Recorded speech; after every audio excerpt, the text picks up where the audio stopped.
네, 안녕하세요. 태양광입니다.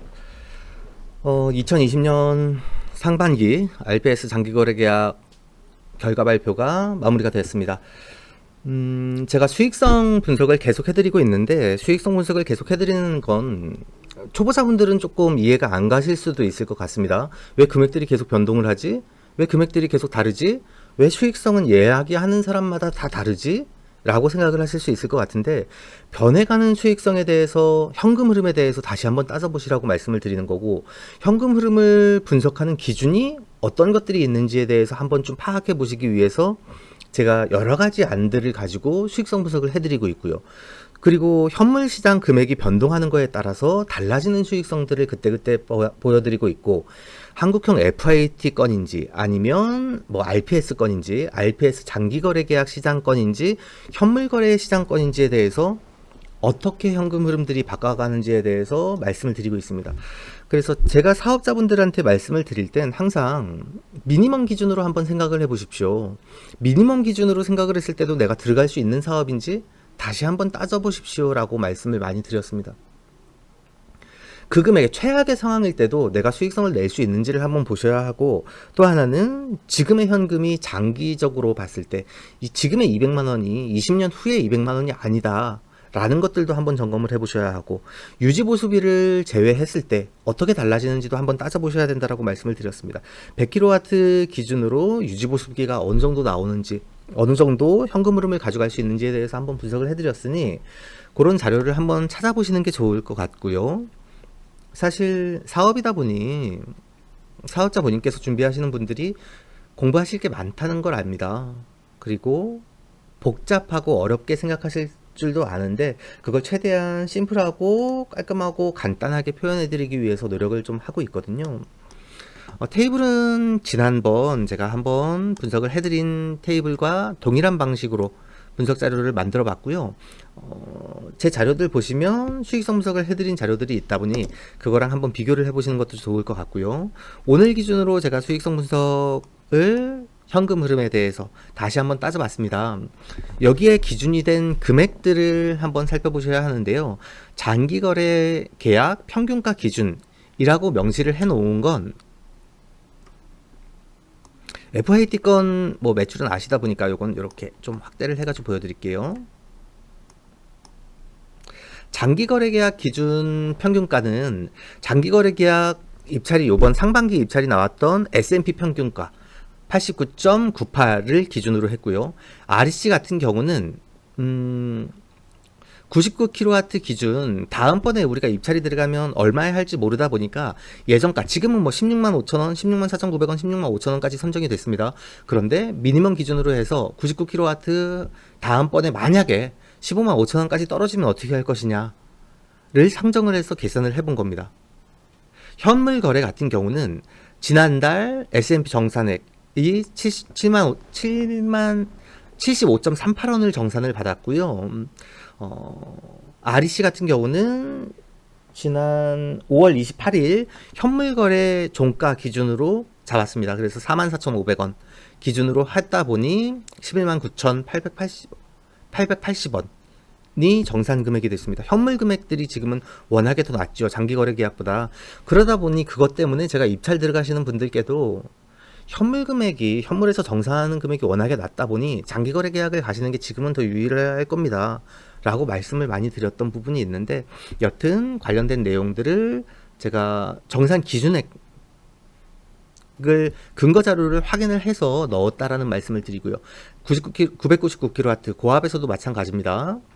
75.38 그리고 44.5, 그리고 장기 거래 계약은 89.98 기준 REC 48, 요번에 14만 2천원 정도까지 선정이 된 걸로 보이고, 제주도 같은 경우는 약간 정산 금액이 높았습니다. 제주도, 참 제주도가 문제인데, 제주도 고민을 해보셔야 될 부분들이 여러 가지가 있는데요. 제주도가 S&P 기준가가 높다 보니까 REC 기준가가 낮습니다. 상당히. 제주도 사업자분들이 많이 어려움을 겪고 계신 걸로 알고 있고, 지금 신규로 제주도에 공사를 하시려는 분들은 사실 면밀한 분석이 필요합니다. 그러다 보니 제주도 정상 가격에 대해서 REC 가격이 워낙에 낮다 보니까 제주도는 제가 올 초부터 말씀을 드렸는데 그리드 페리티에 거의 다가왔다라는 생각을 가지고 산업을 준비를 하셔야 됩니다. 그럼에도 불구하고 할 수 있는지 없는지를 한번 따져보십시오라는 말씀을 많이 드렸는데 한번 면밀히 분석을 해보셔야 되는 부분일 것 같고요. 그래서 지금 기준으로 제가 뭐 맨처음 말씀드리지만 약간 보수적인 기준으로 잡았는데 99kW 기준, 가중치 1.2 기준, 발전 시간 변동에 따라서 매출이 어떻게 달라지는지에 대해서 정리를 해봤습니다. 99kW 기준으로 장기거래 계약에 만약에 하반기에 15만 5천 원에서 지금보다 100원 떨어진다면 보수적으로 최대한 보수적으로 봤을 때 매출이 2,100만 원, 여기에서 운영비, 유지보수비 한 200만 원 정도 연간 매출이니까요. 제외하시면 1억 9천 정도 매출이 나와도 순이익이 나와도 우리가 운영할 수 있느냐에 대해서 정말 많이 떨어지긴 했죠. 그런데 사실 금액을 이렇게 계산을 해보시면 제가 입찰 때도 말씀을 많이 드렸습니다. 10원이 떨어짐으로 인해서 매출이 얼마나 달라지는지 한번 계산을 해보십시오라는 말씀을 되게 많이 드렸었거든요. 마찬가지입니다. 지금 장기거래 계약을 준비하시면서도 하반기 뭐 그래 금액이 좋아질 수도 있습니다. 나빠질 수도 있고 제가 항상 조금 보수적으로 말씀을 드리는 게 있습니다. 보수적으로 계산을 해놓고 이거보다 나은 매출이 나오면 그게 더 기분이 좋은 거죠. 그런데 엄청나게 많은 매출이 나올 거라고 생각을 했는데 너무 낮은 수익이 나올 수도 있다 보니 이 기준가는 제가 가지고 있는 기준가를 이렇게 정리를 해봤다라고 말씀을 드리는 거다 보니까 지금 영상을 보시는 분들께서 나는 이 금액이 아니다라고 생각이 된다면 금액들을 높여서 한번 계산을 해보십시오. 어떻게 달라지는지. 그래서 지금 99kW 기준 지금 15만 5천 원 기준이죠. 15만 4,980원이니까 이렇게 됐을 때 매출이 2,185만 원, 그리고 발전 시간이 4시간으로 늘어난다면 2,427만 원. 그래서 제가 말씀을 항상 드릴 때 얘기를 드리지 않습니까? 금액이 얼마인지, REC 입찰 금액이 얼마인지, 변동가가 얼마인지에 대해서 매우 중요하게 생각해야 하지만 지금은 그거보다 더 민감하게 확인하셔야 될 것들이 발전량입니다. 발전 시간이고요. 그러다 보니 이격거리 지금 설계각을 제가 설계 입사각, 설계각에 따라서 면적이 어떻게 달라지는지 영상을 준비해 놓은 게 있다 보니 그걸 참고하시면 되는데 설계각을 지금 15도, 20도 미만으로 기본 설계각을 내리는 데들이 되게 많습니다. 더 낮은 작은 면적에서 더 많은 용량을 설치를 하기 위함이죠. 그런데 지금은 같은 용량에서 최대한의 발전 시간을 내기 위한 노력들이 있어야 합니다. 양면 모듈이 이론적인 발전량이 많은 건 맞습니다. 효율도 높은 거고 필드 데이터가 조금 더 나와야 되고 장기적인 안전성이 더 확보돼야 된다라고 말씀은 드렸지만 지금은 같은 비용을 투자했을 때 똑같은 100kW를 공사하는데 제가 뭐 어제 말씀드렸지만 100kW 공사하는데 1억이면 돼요 라고 말씀을 드렸는데 여기 1억에만 타켓을 잡고 가느라고 발전 시간이 3.6시간도 안 나온다. 이것보다는 1억 1천을 주고 발전 시간이 4시간이 나오는 게 훨씬 더 이익이 높을 수 있다는 말씀을 드리는 겁니다. 그래서 발전량은 매우 중요하고 분양받는 발전소들 같은 경우에 발전량이 안 나오면 문제가 된다. 지금 REC 금액의 변동폭보다 발전량으로 커버할 수 있는 금액들이 워낙에 많습니다. 그 비교를 무시하면서 무조건 나는 시설 용량을 늘리겠다. 그건 시공업체의 몫입니다. 시공업체는 시설 용량을 늘리면서 킬로와트당 공사 단가를 받다 보니 450kW 공사를 하는 게 아니라 500kW 공사를 해서 공사 단가를 더 많이 높게 가져가고 싶은 겁니다. 그러나 발전 사업자는 그렇게 가시면 안 되죠. 시공 용량을 낮추더라도 다소 낮추더라도 발전 시간을 극대화함으로써 효율이 높다고 해서 발전량이 많이 나오는 게 아니라고 말씀드렸습니다. 효율이 높은 건 단위 면적당 효율이 높은 거기 때문에 똑같은 면적에서 100kW가 설비가 되는데 효율이 높은 제품은 약간 더 작은 면적에서도 100kW가 생산될 수 있다라는 말씀을 드린 겁니다. 발전량이 많아지는지 발전 시간이 높아지는지 효율이 높아지는지는 완전히 다른 개념입니다. 영업적인 말에 대해서 혼동을 가지시면 안 되고요. 그렇기 때문에 발전 시간을 극대화하기 위한 노력들이 지금은 있어야 됩니다라는 말씀을 계속 드리고 있습니다. 지금도 보십시오. REC 장기거래 계약 뭐 10원, 20원에 우리가 목숨 걸고 있지만 실질적으로 그것보다 중요한 것들은 발전 시간입니다. 면적이 좁아지면 발전 시간이 많이 나올 수가 없다라고 말씀을 드렸습니다. 이격거리 부분도 있고요. 그럼에도 불구하고 아직도 시공업체에서 130km, 150km, 180km 시공 견적을 내는 것들 제가 잘못됐다라고 말씀드렸는데 그렇게 하면 안 되죠.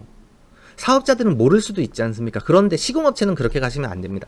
수익성을 담보할 수가 없고 너무나 많은 것들이 다른데 그거에 대해서 설명을 하지 않고 130km, 150km 죄송하지만 500km 미만, 지금 100km 이상 500km 미만에 대해서 수익성이 제일 낮습니다.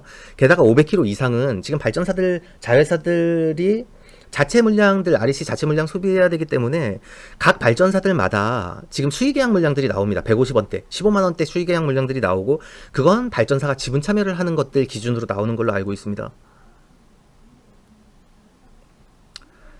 불합리하죠. 왜 니들이 가져가는 것들은, 니들이 지분 참여하는 것들은 수익계약을 해가지고 15만원대를 계약을 하냐. 그것만 불합리한 것이 아니라 그것에 참여하기 위해서 시공업체들이나 제조업체들이나 EPC 업체들이나 대규모 업체들, 물량을 가지고 있는 업체들에 참여를 해야 되는데 그렇게 돼서 15만원대 계약을 할 수 있는 조건이 무조건 좋은 것이냐. 지분을 발전사에 30% 지분을 줘야 되고 그것만이 문제가 되는 게 아니라 지분을 주고도 시공비가 올라갑니다. REC를 높게 판매할 수 있는 것들은 EPC 기업에서 그만큼 시공비를 올릴 확률들이 더 높습니다. 프리미엄이 붙든지. 그러니 한번 좀 따져보십시오. 무조건 100%라고 되는 건 아닙니다. 하고 싶은 말들이 너무 많다 보니 두서없이 자꾸 말씀을 드리고 있는데 그런 기준들을, 모든 기준들을 가지고 다시 한번 따져보시라고 말씀을 드리는 겁니다. 지금 장기거래계약 15만원일 때 가정을 해서 2100만원이라고 말씀드렸는데 왜 이 금액들이 제가 낮아질 수 있다라고 말씀을 드렸냐. 사실은 저는 요번에 제가 언급드린 영상에도 있을 겁니다. 기준 가격을 저는 정해놨는데 저압 같은 경우는 제 기준 가격보다 더 높을지도 모른다라고 생각을 하고 100km 이상 고압 같은 경우는 더 낮을 수도 있다라고 생각을 합니다라고 말씀을 드렸었습니다. 워낙에 물량이 많았었거든요. 그럼에도 불구하고 최소의 비용으로 최소한 미니멈이 어떻게 되는지를 계산을 해봤는데 이걸 115만 5천원으로 잡았으면 제가 엄청 낮게 잡은 거지 않습니까? 저압 같은 경우에 지금 16만 5천원까지 선정이 됐으니까. 그럼에도 불구하고 현물 거래를 하고 있는 발전소에 비해서 매출이 거의 500만원 차이가 납니다. 그러다 보니 목숨 걸고 장기거래 계약 들어가시라고 말씀을 드린 거거든요. 현물 금액들이 워낙에 낮다 보니. 그런데도 지금 S&P가 변동이 될 것 같습니까? 급작하게 뛰기가 어렵죠. REC가 급작하게 뛰기가 어렵죠. 그러다 보니 현물 거래를 하시면 어차피 이 금액밖에 못 받는데 그냥 장기거래 계약 들어가십시오 라고 말씀을 드렸던 겁니다. 5천만원 차이가 나요. 1년 매출에. 그러면 지금의 500만원 죄송합니다. 제가 자꾸 영상에 말을 실수를 하는 것들이 나오는데 그걸 그때그때 수정을 못 해드리고 있습니다. 그런 부분을 좀 이해해가면서 영상을 봐주셨으면 좋겠는데요. 1년에 500만원 차이가 나지 않습니까? 현물 거래 금액이랑 장기 거래 금액이 더 나죠. 그런데 왜냐하면 장기 거래가 지금 16만 5천원까지 선정이 됐으니까 500만원 이상 차이가 나죠.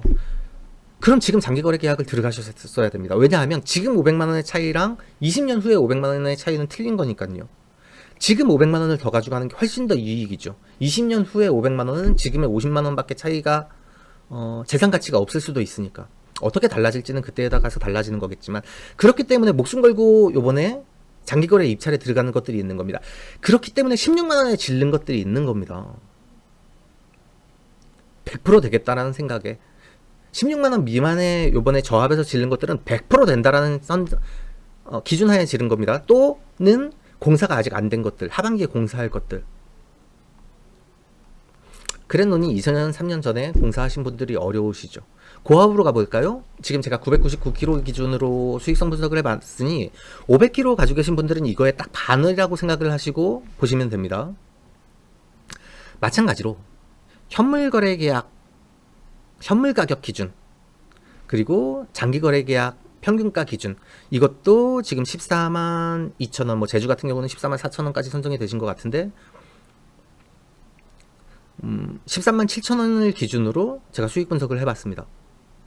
그런데 여기도 현물 거래 금액은 지금 동일하게 11만 9천원, 12만원 밖에 안 됩니다. 이게 4월달 S&P 정산 금액이고 44,500원이 5월 28일, 2020년 5월 28일 REC 현물거래시장 종가 기준입니다.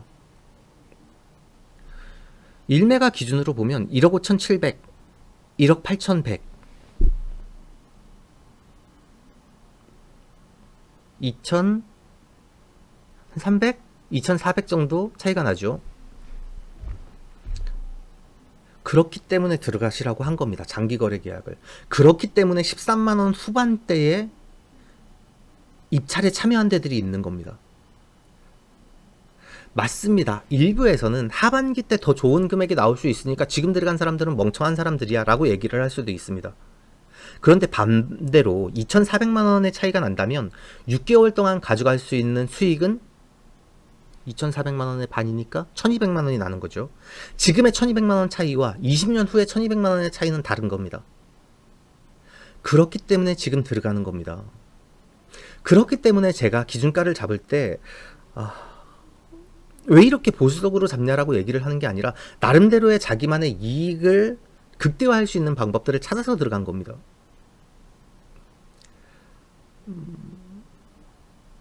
저한테 REC 금액들을 물어보시는 수많은 분들한테 제가 가지고 있는 기준 금액을 말씀을 못 드리고, 왜냐하면 기준 금액을 말씀을 드린다는 건 시장을 어떻게든 제 말 때문에 1원이라도 금액이 낮아지는 게 저는 싫었던 겁니다. 그분들한테 그렇지만 계속 얘기를 드렸던 게 있습니다. 제발 수익률 분석표 만들어 보십시오. 14만원일 때랑 14만 1천원일 때랑 14만 2천원일 때 어떻게 달라지는지, 14만 3천원 4천원일 때 어떻게 달라지는지, 그리고 지금 현물 금액으로 판매하시는 금액이 얼마인지를 한번 따져보십시오. 이번에 떨어지면 현물 금액에 얼마에 판매를 해야 되는지를 한번 따져보십시오 라고 말씀을 드렸습니다. 그렇게 하면 마음의 여유를 가지기가 조금 좋을 겁니다 라고 말씀을 드렸고요. 저한테 500kg짜리 공사 현장 입찰 들어가시는 걸 15만원에 쓰려고요 될까요? 라고 물어보시는 많은 분들한테, 사장님 떨어지면 요번에 떨어지면 현물 거래 하셔야 되죠. 근데 현물 거래 하시는 건 12만원 밖에 안 되죠. 그럼 다시 한번 비용을 따져보시겠어요? 라는 말씀들을 되게 많이 드렸습니다. 제 딴에는 되게 안타까운 부분들이 있는 겁니다. 더 좋은 결과가 나올 수 있지 않았을까? 라는 생각들이 있는 거죠. 그러면 제가 이제 뭐 지금 2020년 상반기 결과 발표가 난 이후에 보수적인 기준으로 수익성들이 어떻게 달라지는지 한번 따져본 거고요. 그러면 작년 하반기에 입찰이 끝나고 제가 뭐 현물가격 변동 금액들이랑 입찰 끝난 기준이랑 수익성 분석을 해드린 게 있는데, 그때랑 지금이랑 어떻게 달라졌는지 한번 비교를 해보려고 두 개 자료를 같이 모아놨는데요. 엄청난 것들이 달라졌다라고 생각을 하지 않습니까? 요번에 입찰이 크게 좌절하지 마시라고 말씀을 드리고 싶은 것도 있고, 우리가 피부에 와닿는 거 이렇게 엄청나게 낮아졌어 라고 생각을 하시는 게 아니라 실질적으로 얼마의 차이가 있는지를 한번 따져보시라는 겁니다. 이때 제가 저압 같은 경우에 16만원 정도로 수익 분석을 해드렸네요. 이게 이제 기간에 따라 다르다 보니까 저도 들어가는 기준 가격들이 계속 다릅니다. 제가 이걸 써놨다고 하반기 입찰에 이 정도 금액에 될 거예요 라고 말씀을 드리는 건 아닙니다. 하반기 입찰이 어떻게 나오는지, 그때의 시장 상황은 어떤지, 그때의 REC는 어떻게 달라지는지, S&P는 어떻게 달라지는지, 현물 금액 변동에 따라서 제가 가져갈 수 있는 금액들이 달라집니다. 그때의 예측 금액은 지금 얘기를 상상할 수가 없습니다. 그때 입찰 공고가 나고 그때의 시장 상황이 달라지니까요. 그럼에도 불구하고 16만원의 분석을 해드렸던 게 지금 15만 5천원 5천원이 떨어진 기준으로 분석을 했을 때 얼마가 달라지느냐, 1000만원도 안 떨어졌습니다. 3.6시간 기준으로요. 4시간 기준으로 볼까요? 2,500만원 나오던 게 2,429만원, 1000만원도 안 떨어진 겁니다. 하늘이 무너질 것처럼 얘기하시지만 사실 그 정도로 크게 변동이 있던 건 아닙니다. 그렇죠. 상반기 하반기 물가 상승률들에 따라서 달라지지만 사실 엄청나게 바뀌지 않은 겁니다. 그렇기 때문에 사업자들이 견디는 겁니다. 매출은 계속 나오고. 그렇기 때문에 항의하지 않는 겁니다. 제가 봤을 땐 당장에 죽지는 않거든요. 매출은 계속 나오니까. 가랑비에 옷 젖는지 모른다는 것처럼 대출이 있는 분들 이자를 조금씩 보강을 하고 내가 갚아나가고 있지만 견딜 수 있는 수준인 겁니다. 어떻게 보면. 그렇기 때문에 지금 죽자고 달려들지 않는다라고 봐야 될까요? 시공업체들 잘못한 업체들, 분양업체들 잘못한 업체들 정말 철퇴를 때려야 되거든요. 근데 은근슬쩍 가랑비에 옷 젖듯이 피해를 누적을 해가고 있다 보니까 참고 계시는 겁니다. 99kW 현물 거래 금액 기준으로 보면 불과 한 50만원, 5, 60만원 차이. 이건 뭐 계속 변동이 오는 거니까요. 현물 거래 금액은. 장기 거래 금액 기준으로 해서 큰 차이가 없다라고 보니까 사실 엄청난 변화가 있는 건 아닙니다. 그럼 고압 같은 경우에 현물 뭐 메가급도 현물도 마찬가지로 현물 금액들은 변동이 있는데 1억 6,300에서 1억 5,700 천만 원도 안 떨어졌죠. 장기 거래 계약 금액 기준가로 볼까요? 제가 14만 7천 원에서 13만 7천 원으로 했으니까 만원 정도 떨어지는 기준으로 한번 분석을 해봤습니다. 3.6시간 기준으로 1억 9,300이었던 게 1억 8,100. 여기는 1,000만원, 1,200만원 정도 떨어졌네요. 발전시간 4시간 기준으로 보면 2억 1,500이었던 게 2억 100. 그러면 1,400 정도 떨어진 거네요. 어떻게 해야 됩니까? 시공을 하신 분들은 사실 피해를 감수하셔야 되고, 시공을 안 하신 분들, 시공을 준비하시는 분들은 시공 금액에서 세이브를 하면 됩니다. 항상 말씀드리죠. 시공 금액을 내리면 투자비가 작아지면 이익은 극대화된다. 간단한 원리죠. 그렇게 수익성을 극대화하실 수 있는 방안들이 있는 겁니다. 수익성이 어떻게 달라지는지 고민만 하지 마시고 한번 테이블을 만들어 보세요. 사실 간단하거든요. 너무 세상이 하늘이 무너질 것처럼 생각하실 필요도 없습니다. 정말 작은 부분들이 달라졌고 그거를 어떻게 감당하실지, 어떻게 변동이 되어 가는지에 대해서 냉정하게 따져보시면 됩니다. 제가 나름대로의 기준을 가지고 만들어 드리는 건 이걸 참고 삼아서 사업자분들이 한 번씩 더 검토해 보시라고 말씀을 드리는 부분이니 참고사항으로 보시면 좋을 것 같고요. 정책 변화 계속 말씀을 드리고 있지만 어떤 방법으로 변화가 되던 기존 사업자를 우대해주는 방법으로 가지는 않습니다. 신규 사업자를 어떻게 발굴할 것인가, 어떻게 창출할 것인가에 대해서 고민을 해야 되는 부분이니 잘 한번 따져보셨으면 좋겠습니다. 영상에 문제가 있어서 중간에 영상은 끊긴 것 같은데요. 양해해 주시길 바라고 다음번에 또 좋은 내용으로 준비해 드릴 수 있도록 하겠습니다. 감사합니다.